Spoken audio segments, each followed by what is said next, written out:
Hello friends, Stacy Anfinson here with another tour report market update. This is going to be exclusively about Dorify MLS listings, the current status of active. So there's some interesting trends on here I think it is important to share with you. So hang with me. The first two slides are going to be a repeat of what the report I just did, but I think it's important to kind of have that perspective.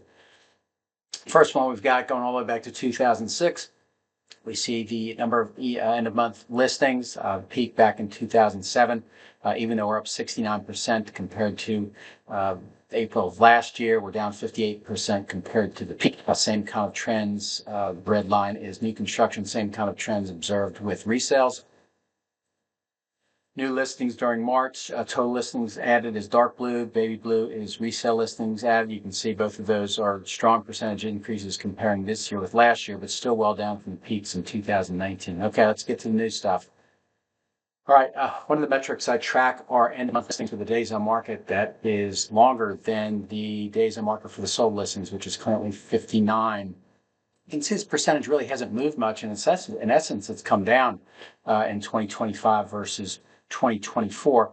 Just kind of give you a feel for it, though. We're still in an undersupplied market, and so these really should not be on the market for 59 days. If you have an undersupplied market, these houses should be selling in a week or two. But I put this chart up here to give you a feel for the percentage of listings that really have an extended days on market.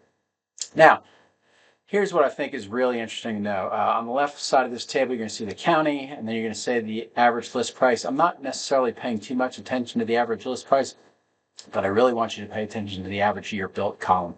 If you look in Durham, the average year built of these listings is 2000. Johnson County is 2016.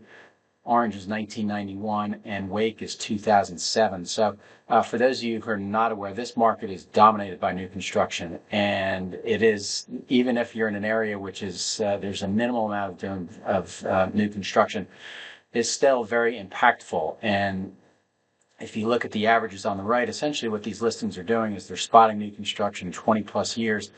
They got to be in really, really good shape in order to compete.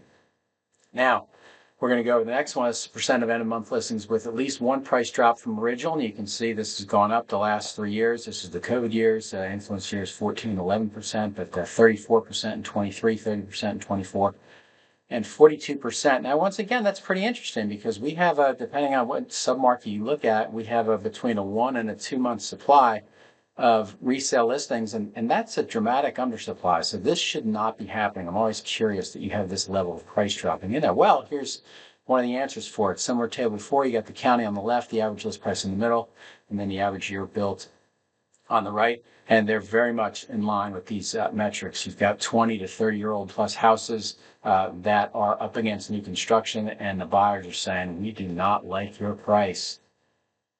Now, let's drill down to the cities in our town. These are predominantly in Wake County because that's the majority of where new construction is located in the triangle. And you can see it's predominantly in East Wake, which is Wendell, Zebulon, and Knightdale. South Wake, which is Fitchburg, Virginia, and Wake Forest, which is 47%. So Wendell leads the list. Out of all end-of-month new construction listings, they've got 72% market share for new.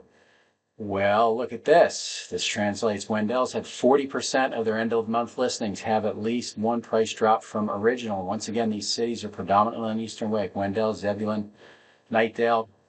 Rollsville shows up. 67% of their end-of-month listings have at least one price drop. So why is that important? If you're trying to price a resale in any of these cities, you got to be well under what the new construction listings are offered for, or else you're going to wind up in these categories.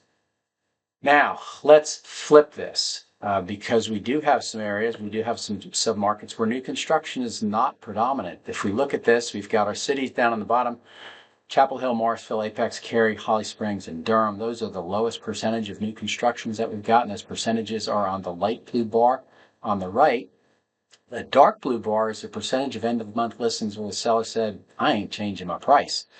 You can see Chapel Hill, no surprise there, leading the way at 65%.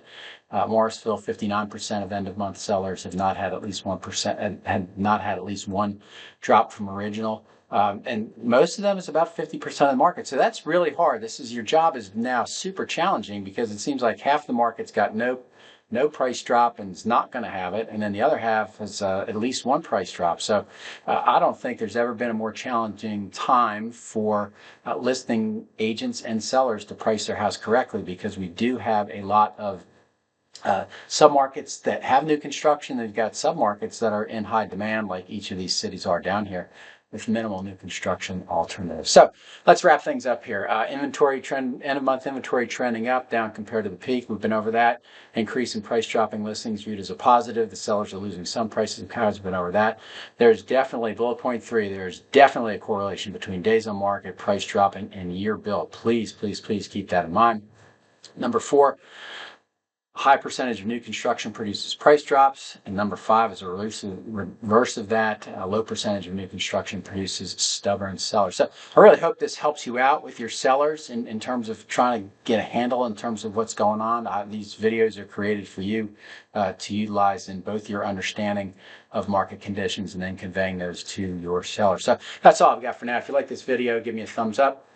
Always welcome subscribers to the TAR Report YouTube channel. And once again, these are the services that I provide: appraisals, mortgage, reload attorneys, sellers, buyers, TAR Report subscribers, and consultants. So that's all I've got for now. We will thank you for listening and see you next time.